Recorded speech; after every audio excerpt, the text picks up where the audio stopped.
وہ نہ اپنا ہارا ہوا دل کسی کو دکھا سکتا تھا، نہ ہی اپنی ذات کی تنہائی اور تہی دامنی بیان کر سکتا تھا، اور یہی بے بس کیفیت اسے اپنے آپ سے بھی بیزار کر رہی تھی۔ اسے کچھ سمجھ میں نہیں آ رہا تھا کہ آئندہ اپنی نام نہاد زندگی کا کیا کرے اور کیا ہوگا۔ اسی ذہنی کشمکش نے اس قدر شکنجے میں جکڑ رکھا تھا کہ اسے یہ بھی احساس نہیں تھا کہ وہ گزشتہ 2 گھنٹوں سے صحن کے وسط میں بچھی چارپائی پہ ایک ہی پوزیشن میں لیٹا ہوا ہے اور تکیہ بنا کے سر کے نیچے رکھے جانا والا بازو سن ہو گیا ہے۔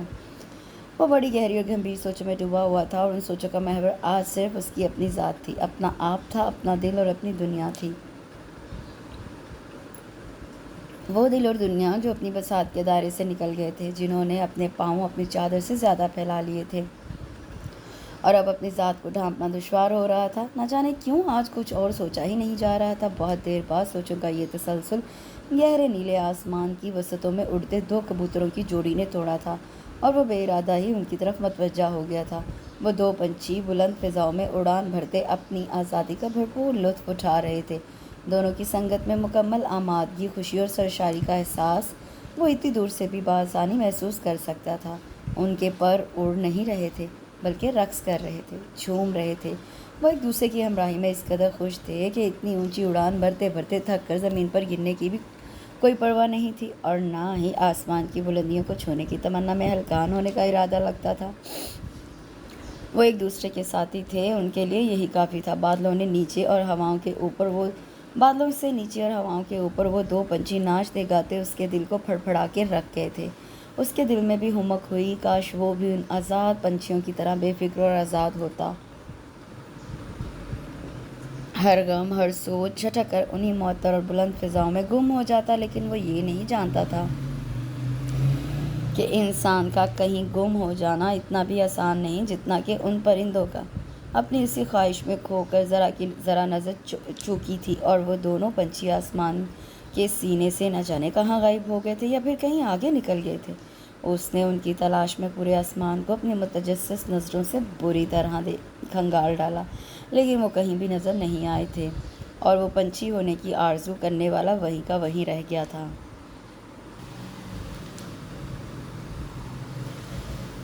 اب وہ تاحد نظر پھیلے نیل کو، آسمان کو مایوسی سے دیکھ رہا تھا۔ نظروں کا تجسس بجھ سا گیا تھا، جیسے نئے سرے سے کچھ کھو گیا ہو۔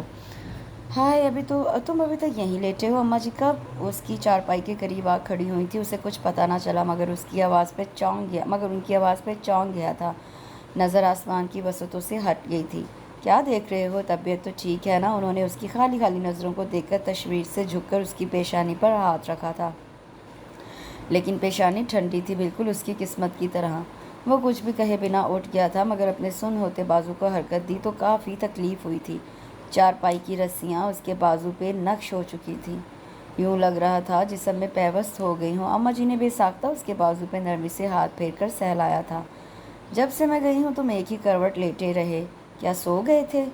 شاید۔ وہ محض ایک لفظ کہتا ہوا جوتے پہن کر باہر نکل گیا تھا، لیکن اندر کہیں دل کہہ رہا تھا، سویا کب ہوں اماں، ابھی تو جاگا ہوں۔ مگر اماں کے سامنے کہہ بھی تو نہیں سکتا تھا۔ وہ تو ابھی تک لا علم تھیں کہ ان کے سامنے ان کی آنکھوں تلے کیا کچھ ہو چکا ہے، اور وہ پھر بھی بے خبر ہے۔ لیکن بتانے سے بھلا حاصل ہی کیا ہوتا؟ الٹا اسے یہ جوا کھیلنے کے نتیجے میں ان کی ڈانٹ پھٹکار اور سرزنشی سننا پڑتی، جو فی الوقت وہ افورڈ نہیں کر سکتا تھا، اور وہ ہر چیز سے بیزار و جھنجھلایا ہوا پھر رہا تھا۔ شام اپنا آنچل کائنات کے حسین و دلکش مکھڑے پر پھیلاتی جا رہی تھی۔ آسمان کے ہونٹ غروب آفتاب کی دہکتی لالی اتر جانے کے بعد سیاہی مائل ہونے لگے تھے۔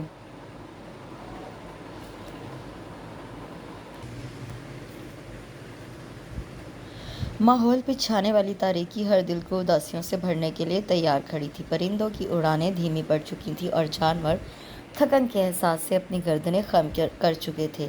وہ ابھی گلی میں ہی تھا جب مسجد میں مؤذن نے اذان دینے کے لیے اسپیکر کو ہلکے سے انگلی کی ضرب سے بجایا تھا۔ یہ اسپیکر کی کارکردگی چیک کرنے کا انداز ہوتا تھا کہ وہ صحیح کام کر رہا ہے یا نہیں۔ پھر گاؤں کے پرسکوت ماحول میں اذان کی پکار گونجی تھی۔ وہ تو پہلے ہی مسجد جانے کے لیے گھر سے نکلا تھا، اب اس پکار پر قدموں میں تیزی آ گئی تھی۔ اس کے علاوہ بھی کئی مرد حضرات بھی گھروں سے نکل چکے تھے۔ نماز ادا کرنے کی ہمک میں ان کے قدموں کی چاپ گلیوں سے ہوتی ہوئی مسجد کی سمت بڑھ رہی تھی۔ السلام علیکم، مسجد کے دروازے پہ ہی اسے عارف مل گیا تھا۔ وعلیکم السلام، تم آج بھی یہی ہو؟ شہر نہیں گئے؟ عارف فکر مندی سے پوچھ رہا تھا۔ دونوں کافی گہرے دوست تھے، گاؤں کے اسکول اور مدرسے سے لے کر کالج تک ساتھ ہی پڑھا تھا، اور دونوں ہی ایک دوسرے کے مزاج آشنا تھے۔ بھرجائی نے میکے جانا تھا، اس لیے مجھے روک لیا، صبح چلا جاؤں گا، چھٹی بھی ختم ہو چکی ہے۔ وہ عارف کو جواب دیتا جوتے اتار کر وضو کرنے کے لیے بنائی جانے والی جگہ پہ آ بیٹھا تھا، جہاں اور بھی لوگ وضو کرنے میں مصروف تھے۔ عارف بھی اس کے برابر بیٹھا وضو کر رہا تھا۔ تھوڑی دیر بعد نماز ادا کرنے کے لیے تمام صفیں کھڑی ہو گئی تھیں۔ مسجد کے امام صاحب سب سے آگے کھڑے تھے۔ دعا کے بعد نماز کی نیت باندھ لی گئی تھی۔ مسجد کے احاطے میں سب کے منہ سے ایک ساتھ ادا ہونے والی اللہ اکبر کی آواز نے دن رات کی گردش اور بے سکون دلوں کو ایک دم سے پرسکون کر دیا تھا۔ جیسے اللہ نے ہر ذی نفس پہ اپنی رحمت کا ہاتھ رکھ دیا ہو اور ہر ایک کو انجانا سا قرار آ جائے۔ اس وقت سب کے سامنے اللہ کی پاک ذات تھی اور اللہ کے سامنے اس کے بندے۔ صاحب آپ کو میڈم بلا رہی ہیں۔ وہ بھی سو کر اٹھا ہی تھا کہ میڈم کا پیغام رساں بھی پہنچ گیا تھا اور اسے سخت بیزاری اور الجھن ہوئی تھی۔ میں شاور لے لوں، پھر آتا ہوں، اس نے اپنی کوفت کو ضبط کرتے ہوئے آہستگی سے کہہ کر وارڈروب کھولا اور اپنے کپڑے نکالنے لگا۔ ملازم پیغام کا جواب لے کر وہاں سے جا چکا تھا۔ اس نے شاور لیا، کپڑے بدلے، بال سنوارے اور اپنے آپ کو میڈم کے کسی نئے حکم کے لیے تیار کرتا انیکسی کا احاطہ عبور کر کے بنگلے کے مرکزی حصے میں آ گیا تھا۔ یہ حصہ جنت کے ٹکڑے سے کم نہیں تھا۔ بے شک انیکسی بھی بے حد لگژری تھی، لیکن اس مرکزی حصے کی ترتیب و تعمیر پہ کروڑوں کی لاگت آ چکی تھی اور اس بنگلے کو ڈیکوریٹ کرنے کے لیے ہر ملک سے قیمتی اور نادر اشیاء کا استعمال کیا گیا تھا، اور اس کے لان کو سجانے کے لیے انواع اقسام کے پھول پودوں سے آرائش کی گئی تھی۔ اور حقیقتاً یہ لان اس قدر خوبصورت تھا کہ پہلی مرتبہ اس گھر میں داخل ہونے والا چند ثانیہ مبہوت ہو کے رہ جاتا اور پل کے جھپکانا بھول جاتا تھا۔ لیکن وہ جب پہلی بار یہاں آیا تھا تو مبہوت ہوا تھا اور نہ ہی آنکھیں پھیلا پھیلا کر اس کی خوبصورتی کا یقین کیا تھا، شاید اس لیے کہ وہ اس حقیقت کے یقین سے پہلے ہی مالا مال تھا۔ اسے گھر کے مکینوں سے مل کر ہی گھر کے در و دیوار کی مالیت کا اندازہ بآسانی ہو گیا تھا۔ وہ لان کی سیڑھیاں طے کرتا مضبوط چنیوٹی لکڑی کے دروازے کو دھکیل کر چمکتی دمکتی راہداری میں داخل ہو گیا تھا۔ یہ راہداری بے حد مختصر سی، البتہ مختصر سی راہداری کے آگے وسیع و عریض لگژری ڈرائنگ روم کی حدود شروع ہو جاتی تھی، جس کو آرکیٹیکٹ کی مہارت نے بیک وقت کئی حصوں کی شکل میں دے دی تھی، اور ہر حصے کی سجاوٹ ایک دوسرے سے قطعی مختلف تھی۔ کہیں سندھی کلچر کی جھلک تھی تو کہیں امریکن سٹائل کی چھپ نظر آ رہی تھی۔ ابھی وہ ڈرائنگ روم میں داخل ہوا ہی تھا کہ ملازمہ بھی نازل ہو گئی تھی۔ صاحب، میڈم نے آپ کو ڈائننگ روم میں بلایا ہے۔ ملازمہ کی اطلاع پہ مجبوراً ڈائننگ روم کا رخ کرنا پڑا تھا۔ السلام علیکم، میڈم ناشتہ کرنے میں مصروف تھی۔ اس کے سلام کا جواب دے کر اپنے مقابل والی کرسی کی سمت اشارہ کیا۔ بیٹھو، آپ ناشتہ کر لیں، میں باہر آپ کا انتظار کر لیتا ہوں۔ ارے چھوڑو تکلف، بیٹھو میرے ساتھ، ناشتہ کرو، انہوں نے خفگی سے کہا اور دوبارہ ہاتھ کے اشارے سے بیٹھنے کا کہا۔ تھینکس، میں ناشتہ کر چکا ہوں۔ میڈم کے اس التفات سے بچنے کے لیے اسے صبح ہی صبح جھوٹ بولنا پڑا۔ اتنی جلدی؟ وہ حیران ہوئی۔ جی ابھی کر کے آیا ہوں۔ وہ کافی پرتکلف سے انداز میں بول رہا تھا۔ اچھا خیر چھوڑو، یہ بتاؤ کل رات تم اتنی دیر سے کیوں آئے تھے؟ گھر میں سب خیریت تھی نا؟ انداز اپنائیت سے لبریز تھا، بلکہ چھلکا پڑ رہا تھا۔ بس خیریت تھی، بے حد دو ٹوک جواب تھا۔ اب تو تمہارے سارے مسئلے حل ہو چکے ہیں، پھر اتنے اداس اور سنجیدہ سے کیوں ہو؟ خوش رہا کرو میری جان، خوشی تو خود ایک نعمت ہے، انہوں نے بڑے پیار سے کہا تھا اور وہ جل کر راکھ ہو گیا تھا۔ کتنی آسانی اور بے فکری سے وہ خوشی کا درس دے رہی تھی۔ وہ جواباً کافی دیر تک خاموش ہی رہا تھا، تب میڈم کو اس کی چپ کا ذرا سا احساس ہوا تھا۔ کیا بات ہے، کوئی پریشانی تو نہیں ہے؟ انہوں نے بغور اس کا چہرہ دیکھا۔ نہیں۔ آفس کب جوائن کر رہے ہو؟ ابھی آفس کے لیے ہی نکلنے والا تھا۔ اوہ، میں نے تمہیں اس لیے بلایا تھا کہ تمہیں بتا دوں کہ میں آج 10 بجے کی فلائٹ سے انگلینڈ جا رہی ہوں۔ یقیناً تمہیں معلوم تو ہوگا، دراصل میں چاہتی ہوں کہ تم آفس کے ساتھ ساتھ گھر کا دھیان بھی رکھو۔ بے شک سارا خطرہ ٹل چکا ہے، لیکن پھر بھی میرے دل کو دھڑکا سا لگا رہتا ہے۔ لیکن میڈم، اس سے کچھ کہنا چاہا۔ ہاں جانتی ہوں، یہ سب اضافی ذمہ داریاں ہیں، تم اپنی ذمہ داری نبھا چکے ہو، لیکن پھر بھی تم اسے میری ریکویسٹ یا میری مجبوری سمجھ لو۔ اس کے لیے میں ہمیشہ تمہاری احسان مند رہوں گی۔ محض چند دن کی بات ہے، میری واپسی تک انتظار کرو، پھر سارے معاملات سیٹ ہو جائیں گے۔ اس کے سامنے بیٹھی میٹھی چھری میڈم کیشور جہانیاں بات ہی کچھ اس انداز سے کرتی تھی کہ سامنے والا اختلاف کے باوجود ان کے لب و لہجے کی بھینٹ چڑھ جاتا تھا اور کچھ کہنے کا ارادہ بس ارادہ ہی رہ جاتا تھا۔ وہ بھی اس وقت کچھ نہیں کہہ پا رہا تھا، حالانکہ بہت کچھ کہنے کی خواہش دل میں موزور ہوئی جا رہی تھی، مگر اب بول کر بھرم گنوانے کا کیا فائدہ تھا؟ جب اتنے کڑے دن گزار لیے تھے تو یہ تو کچھ بھی نہیں تھے، یہ محض تکلف رہ گیا تھا، بلکہ تکلف تو پہلے دن سے تھا، اب تو اس تکلف کی آخری سانسیں گنی جا رہی تھی۔ آپ کی واپسی کب تک ممکن ہوگی؟ اس نے میڈم کو اٹھتے دیکھا تو خود بھی کرسی دھکیل کر کھڑا ہو گیا تھا۔ تقریباً 2 ہفتے لگ ہی جائیں گے، دعا کرو ڈیلنگز کامیاب ہو جائیں۔ ان کی ملازمہ ان کا بیگ، موبائل، ٹکٹ اور پاسپورٹ وغیرہ ہاتھ میں لیے تیار کھڑی تھی۔ انہیں ایئرپورٹ پہ کسی سے ملنا تھا، اس لیے گھر سے جلدی نکل رہی تھی۔ اوکے، اس دفعہ بھی ہمیشہ کی طرح تمام رسپانسبلٹی تم پہ ہے، خیال رکھنا، اور اگر چاہو تو کچھ عرصے کے لیے نیکسی سے یہاں شفٹ ہو جاؤ، دیکھ بھال میں آسانی رہے گی۔ Otherwise as you wish and good by dear darling. وہ پاس سے گزرتے ہوئے ہلکا سا مسکرا کر اس کا گال چھو کر چلی گئی تھی اور وہ غصے اور بے بسی سے بھر گیا تھا۔ اس نے بہت زور کی ٹھوکر ڈائننگ چیئر کو دے ماری تھی۔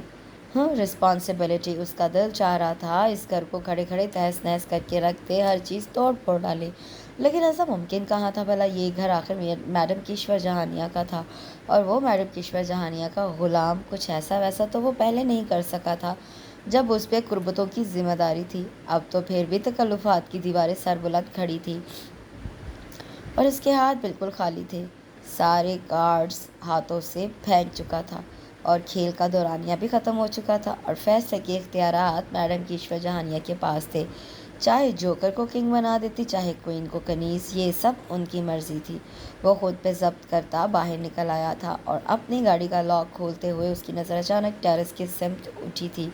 رباب جہانیاں اپنے سیاہ سلکی شولڈر کٹ بالوں میں دائیں ہاتھ کی انگلیاں پھیرتے ہوئے بائیں ہاتھ سے سیل فون کان سے لگائے کسی سے باتیں کرتے ہوئے چھوٹے چھوٹے قدم اٹھاتی چہل قدمی میں مصروف تھی۔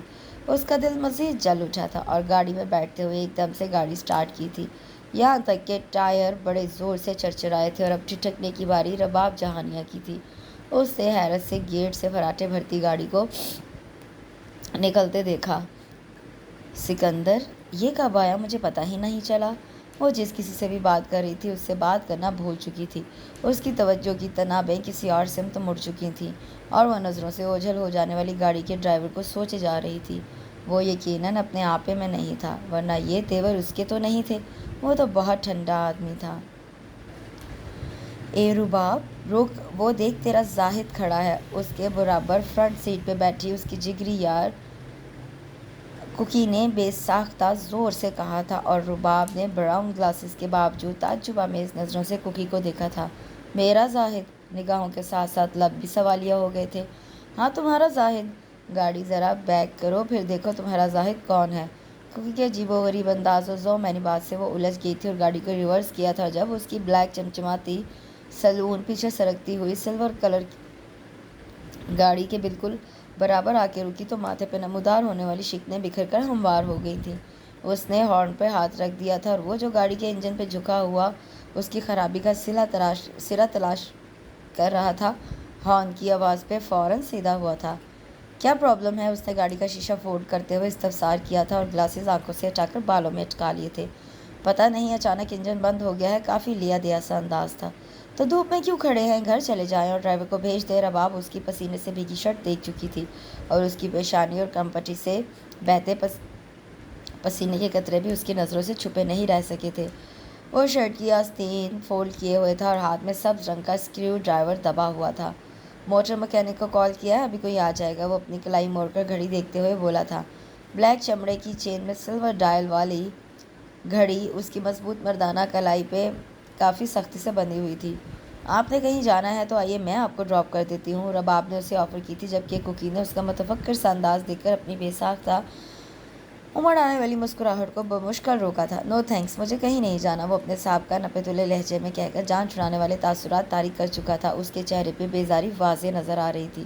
لیکن اب اتنی دیر دھوپ میں کیسے؟ اس کی بات ابھی منہ میں ہی تھی کہ وہ پلٹ کر دوبارہ اپنی گاڑی کی سمت چلا گیا تھا۔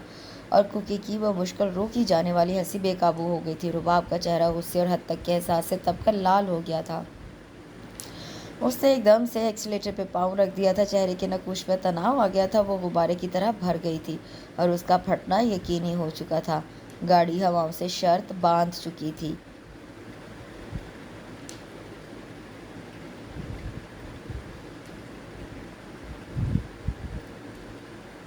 تمہیں پتہ بھی ہے کہ وہ کتنا پارسا ہے، پھر بھی اسے آفر کر رہی ہو، وہ بھی دو لڑکیوں کی موجودگی میں۔ ویسے یار مجھے اس کی پارسائی کا یقین ہو گیا ہے، وہ سچ مچ بڑا پکا زاہد ہے۔ کوکی کی باتیں رباب کو مزید تپا رہی تھیں۔ اس نے گردن موڑ کر کوکی کو دیکھا تو وہ اس کے جارحانہ تیور دیکھ کر چپکی ہو بیٹھی تھی۔ کچھ کہہ کر ایکسیڈنٹ کروانے کا رسک نہیں لے سکتی تھی۔ گھر آ کر اس نے وہ اٹھا پٹک مچائی کہ کوکی نے کانوں پہ ہاتھ رکھ لیے تھے۔ وہ آتے ہی اپنی سینڈل، اپنا بیگ، اپنے گلاسز، اپنا سیل فون، حتیٰ کہ ڈرائنگ روم میں رکھے کوشنز اور کرسٹل کے قیمتی ڈیکوریشن پیسز بھی اٹھا کر ڈھیر کرتی جا رہی تھی۔ مجبوراً کوکی کو مداخلت کرنا پڑی تھی۔ آخر کس چیز کا غصہ ہے تمہیں؟ تم خود ہی تو کہتی ہو کہ تمہیں کسی چیز کی پرواہ نہیں ہوتی، تمہارے لیے تم خود اہم ہو، پھر یہ سب کیا ہے؟ کوکی نے اس کی دکھتی رگ پر ہاتھ رکھ دیا تھا۔ کوکی، مجھے کسی بھی چیز کی اب بھی پرواہ نہیں ہے، لیکن مجھے اس شخص کی پرواہ ہے۔ جتنی میں اپنے لیے اہم ہوں، اتنا ہی یہ شخص بھی میرے لیے اہم ہو چکا ہے۔ میں اس کے ایک جیسے رویے سے پاگل ہو جاتی ہوں۔ وہ کتنی آسانی سے مجھے اگنور کر دیتا ہے۔ مجھے سمجھ نہیں آتا کہ آخر کیا وجہ ہے کہ وہ کبھی بھی میری طرف متوجہ نہیں ہوا۔ کیا میں لڑکی نہیں ہوں یا پھر وہ مرد نہیں ہے؟ وہ یکدم پھٹ پڑی تھی اور کوکی کی رگیں شرارت بھڑک اٹھی۔ یہ تو تم دونوں کو ہی معلوم ہوگا کہ تم لڑکی نہیں ہو یا وہ مرد نہیں ہے۔ ویسے یار آپس کی بات ہے، مسئلہ کافی غور طلب ہے، یقیناً کوئی چکر۔ اسٹاپ اٹ ایڈیٹ، میں نے تمہیں مذاق اڑانے کا نہیں کہا، اس سے چیخ کر کہا۔ اوکے محترمہ، آپ چیخ چلا کر اپنے دل کی بھڑاس نکالیں، میں اپنے گھر چلتی ہوں، خواہ مجھے ساتھ لا کر ذلیل کیا۔ اللہ حافظ، کوکی آف موڈ کے ساتھ کہتی اپنے سینڈل پہن کر کھڑی ہو گئی تھی۔ دفعہ ہو جاؤ، وہ پیچھے سے چلائی۔ اسے پتہ تھا کہ کوکی کہیں نہیں جائے گی، اور سچ مچ وہ کہیں نہیں گئی تھی، بلکہ کچن میں جا کر ملازمہ سے کھانا لگوانے لگی، اور تھوڑی دیر بعد وہ دونوں کھانا کھا کر بیڈ روم میں بیٹھی باتیں کر رہی تھیں، اور وہ وہی زاہد نامہ کھول رکھا تھا جو آج کل رباب جہانیہ کی دھڑکنوں پہ چھایا ہوا تھا۔ وہ سوتے جاگتے اسے ہی سوچ رہی تھی، اور اپنی ان سوچوں کو وہ صرف کوکی کے سامنے کھول کے رکھ سکتی تھی۔ اپنی ماں یا پھر اس شخص کے سامنے کچھ کہنے کا اور اپنے جذبات کا اظہار کرنے کا اس میں قطعی حوصلہ نہیں تھا۔ نہ جانے انا آڑے آ جاتی تھی یا اپنی ذات کا بھرم روک لیتا تھا کہ وہ اتنی سرکش ہونے کے باوجود بے بس ہو جاتی تھی۔ اس شخص کی طرف سے انکار کا سوچ کر ہی اسے جھرجھری آ جاتی تھی۔ وہ آج کل مضطرب تھی، اضطراب اس کی انگلیوں کی پوروں سے رگوں میں بہتے لہو تک حلول کر گیا تھا، اسے اپنے ہی دل نے مشکل میں ڈال رکھا تھا۔ تم اپنی ماما سے بات کیوں نہیں کرتی؟ بالآخر کوکی بھی سنجیدہ ٹریک پہ آ گئی تھی۔ ماما سے بات کروں گی تو کیا؟ اگر وہ خود ہی انکاری ہو گیا تو پھر میرا بھرم بھی ٹوٹے گا، اور یہ کم بخت بھی۔ اس نے اپنے دل پہ ہاتھ رکھا جو اس کے سینے میں رہ کر بھی کسی اور کے لیے دھڑکتا تھا۔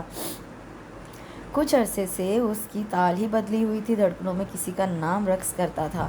لیکن رباب، یہ ٹوٹے جانے کا خدشہ کب تک پال کے بیٹھی رہو گی؟ پوری زندگی کا سوال ہے، ذرا سی بات کر لینے میں کیا حرج ہے؟ کوکی اسے کسی ایک فریق کے سامنے اظہار پر اکسا رہی تھی۔ وہ سب بھی ٹھیک ہے، لیکن کوکی، اگر اس کے دل میں بھی میرے لیے کوئی نم گوشہ ہوتا تو وہ ضرور کچھ تو کہتا، کوئی اظہار ہی کر دیتا، کوئی ہلکا سا اشارہ ہی دے دیتا، کم از کم نظروں سے ہی کچھ کہہ دیتا۔ لیکن وہ کہتا بھی کیسے؟ اس نے تو کبھی مجھے نظر بھر کے دیکھا بھی نہیں، بھلا اشارہ کیسے دیتا؟ وہ خود ہی افسردگی سے سوال جواب کر رہی تھی۔ کوکی کا ٹریک پھر سے نان سیریس ہو گیا تھا۔ تو تمہیں نظر بھر کے نہ دیکھنے کا افسوس ہے؟ ہاں کوکی، افسوس ہوتا ہے، وہ بھی اس شخص کے نہ دیکھنے کا جس کے سوا ہمیں کچھ دکھائی ہی نہیں دیتا، جس کے سوا ہم کسی اور کو دیکھنا اپنی نظر کا زیاں سمجھتے ہیں، اور جس کو دیکھنے کے لیے ہماری سیدھی سادی نظریں بار بار بھٹک جاتی ہیں۔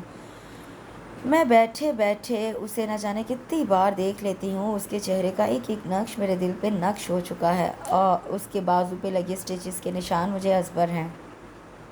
اس کی ہر حرکت سے واقف ہوں، اور ایسے میں جب وہ مجھے ہی دیکھنے سے گریز کرتا ہے تو بڑی تکلیف ہوتی ہے، مگر میں چاہتی ہوں وہ بھی مجھے میری طرح ہی بے قرار نظروں سے دیکھے، اور مجھے دیکھ کر اسے قرار آ جائے، اس کا سکون میری ذات سے وابستہ ہو، سانس میں لوں اور جیے وہ۔ کہتے کہتے رباب کا لہجہ جذبات کے گداز سے معمور ہو گیا تھا، کیونکہ اس کی شدت کی گہرائی کی چھلک دیکھ چکی تھی جب ہی ہلکا سا کنکر پھینکا تھا۔ اگر تمہاری ماما یا پھر اس زاہد کی طرف سے کوئی رکاوٹ پیدا ہوئی تو دونوں میں سے کسی ایک نے یا پھر دونوں نے ہی اختلاف کیا تو کوکی اس منہ زور ندی کی شوریدہ سری دیکھنا چاہتی تھی۔ میری زندگی اس شخص کی سانسوں میں ہے اور اس سے آگے سوچنا میں نے چھوڑ دیا ہے۔ رباب کا لہجہ اس دفعہ بے حد مضبوط تھا اور کوکی چپ ہو کے رہ گئی تھی کیونکہ اس ندی کی شوریدہ سری میں پاگل ہو جانے یا پاگل کر دینے کے اٹل عزائم تھے۔ یوں لگتا تھا جیسے پورے شہر میں نو ویکینسی کے بورڈ آویزاں ہو گئے ہوں، کسی کو کسی ملازم کی ضرورت ہی نہ رہی ہو، جیسے لوگوں نے اپنے کام خود کرنا شروع کر دیے ہوں یا پھر کوئی کام کرنے کے لیے رہا ہی نہ ہو، اور روزگار کی تلاش میں نکلنے والوں کے لیے مایوسی ان کا نصیب بنی کھڑی تھی۔ جس کے ہاتھ میں بیلچہ اور تیشہ تھا وہ بھی بے روزگار تھا، اور جس کے ہاتھ میں ڈگریوں سے بھری فائل اور ذہانت کی صنعت تھی وہ بھی بے روزگار اور بیکار پھر رہا تھا، اور ان بے روزگاروں میں وہ بھی شامل تھا۔ وہ بھی صبح 7 بجے نکلتا اور رات گئے تک نوکری کی تلاش میں سرگردہ رہتا تھا۔ اس کا ایک ایک دن اس پہ بھاری گزر رہا تھا۔ اس کے گھر میں ایک روپے کی بھی سخت ضرورت تھی، اور اس ضرورت کے لیے وہ کسی پیون کسی سویپر کی نوکری کرنے کے لیے بھی تیار تھا، مگر ملتی بھی تو تب نہ۔ ہر دن کے اختتام پہ وہ اس قدر فرسٹریشن کا شکار ہو جاتا تھا کہ اپنی فائل کو پھاڑ کر پھینک دینے کو جی چاہتا تھا، اور وہ ایسا کر بھی گزرتا اگر اسی فائل سے نوکری ملنے کی آس نہ بندھی ہوتی۔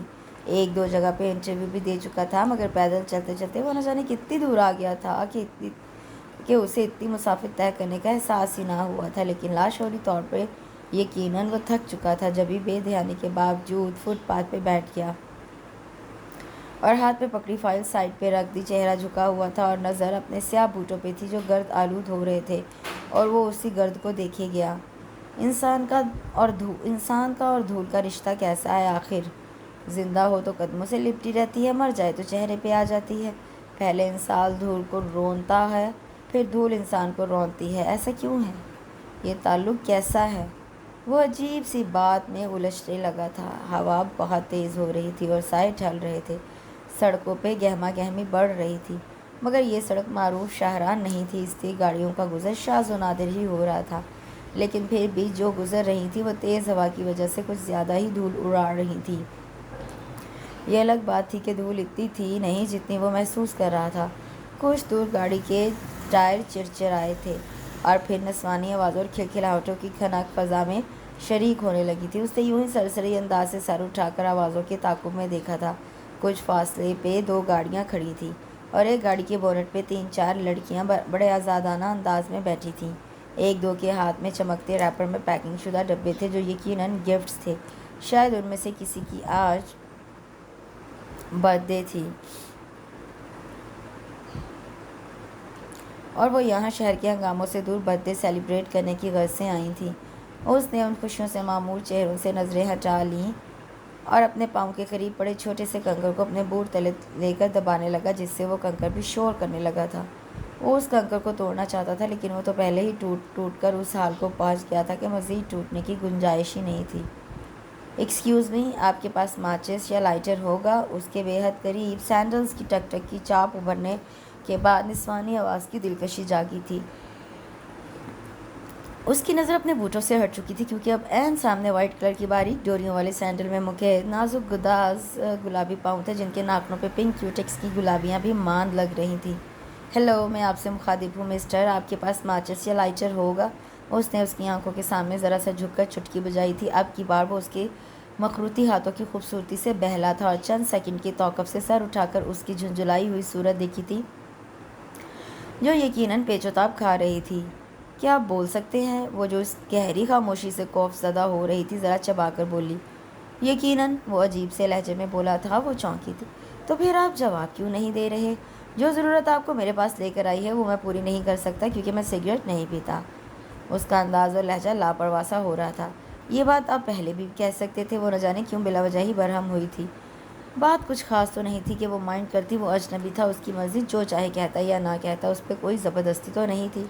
آپ امیر لوگ جی حضوری ہی کیوں سننا چاہتے ہیں؟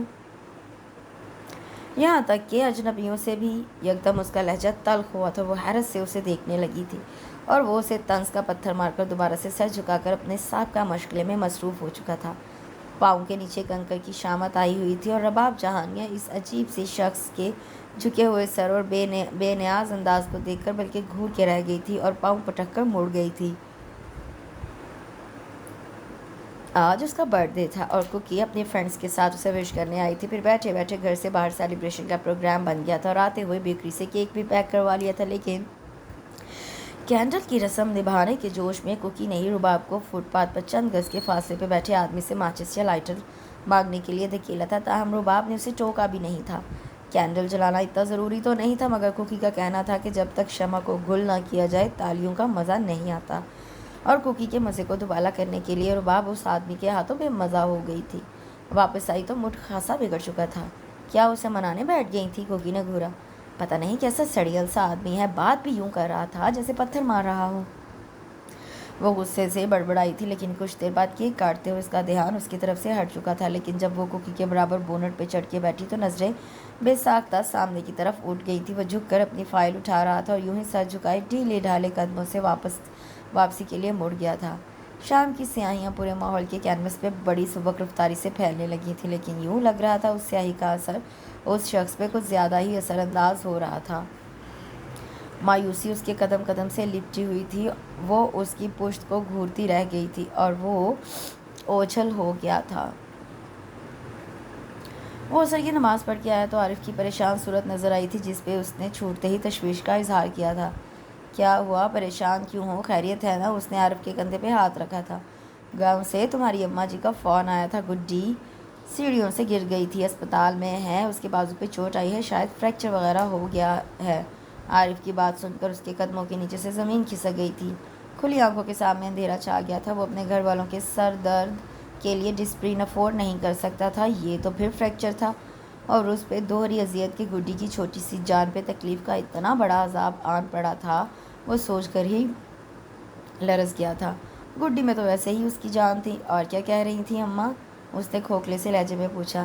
تمہیں بلایا ہے، کہہ رہی تھی بچائی کی طبیعت بھی کچھ ٹھیک نہیں، گڈی کو دیکھ کے پھر سے حوصلہ ہار گئی ہیں۔ عارف اس کی حالت سمجھتا تھا، اس لیے بے حد آہستگی سے بتا رہا تھا۔ ہاں، ہارنے کے سوا ہم لوگ اور کر ہی کیا سکتے ہیں، یا تو حوصلے ہار دیتے ہیں یا پھر اپنی زندگیاں۔ اس نے سر سے ٹوپی اتار کر بیڈ پہ پٹک ڈالی تھی اور خود بھی وہیں ڈھیر ہو گیا تھا۔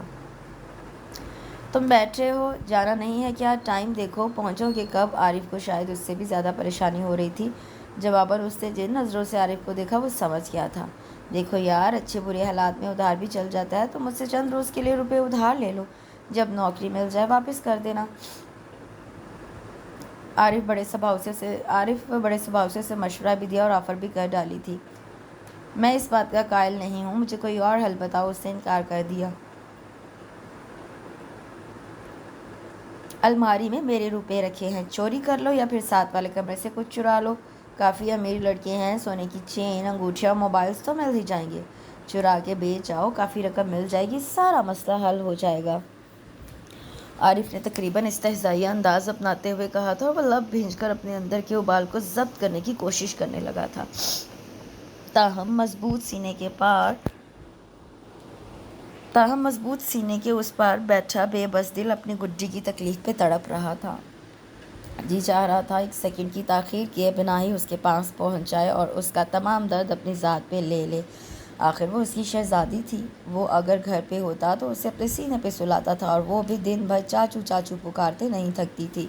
دیکھو، میں سچ مچ تمہیں ادھار دے رہا ہوں، یہ رقم میں نے فلیٹ کے کرائے کے لیے رکھی ہوئی تھی کہ ہر مہینے آسانی سے دیتا رہوں گا، جب تمہارے پاس ہوئی تم واپس کر دینا۔ ابھی تو سب سے زیادہ ضروری چیز گڈی کا علاج ہے، تم یوں بھی مجھ سے غیرت برت رکھ کر دیر مت کرو، یہ ادھار کا لین دین تو ہماری ماؤں کے درمیان بھی چلتا رہتا ہے۔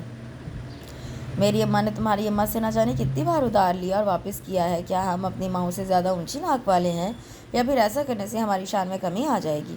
عارف اسے سمجھا رہا تھا اور وہ عارف کے بے حد اصرار اور مجبور کرنے پہ اس سے رقم ادھار لے کر گاؤں روانہ ہو گیا تھا۔ وہ اپنے دوست کے اتنے خلوص اور اپنائیت پہ دل ہی دل میں مشکور ہو رہا تھا۔ چاچو، میرے درد، میرا خون، امی روئیے۔ گڈی نے ہوش میں آتے ہی جب اسے دیکھا تو فوراً سسکتے ہوئے اپنی تکلیف بتائی کہ مجھے چوٹ آئی، درد ہوا اور خون بھی بہا اور امی بھی روتی رہی ہیں۔ وہ بے اختیار جھک کر اسے پیار کرنے لگا تھا۔ اس کے ماتھے اور بازو پہ پٹیاں بندھی ہوئی تھی اور چھوٹے سے ہاتھ پہ ڈرپ لگی ہوئی تھی۔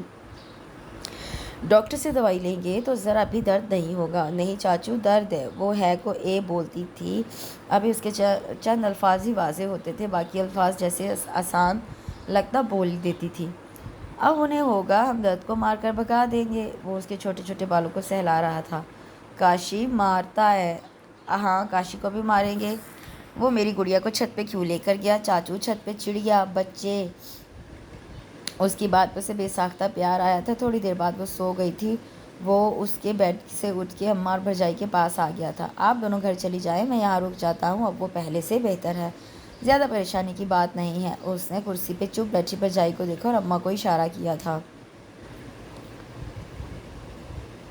نہیں تم تھکے ہوئے آئے ہو، گھر جا کر نہا دھو کر کھانا کھاؤ پھر آ جانا، بھرجائی نے اسے مشورہ دیا۔ بھرجائی کیا آپ کو گڈی ہم سے زیادہ عزیز ہے؟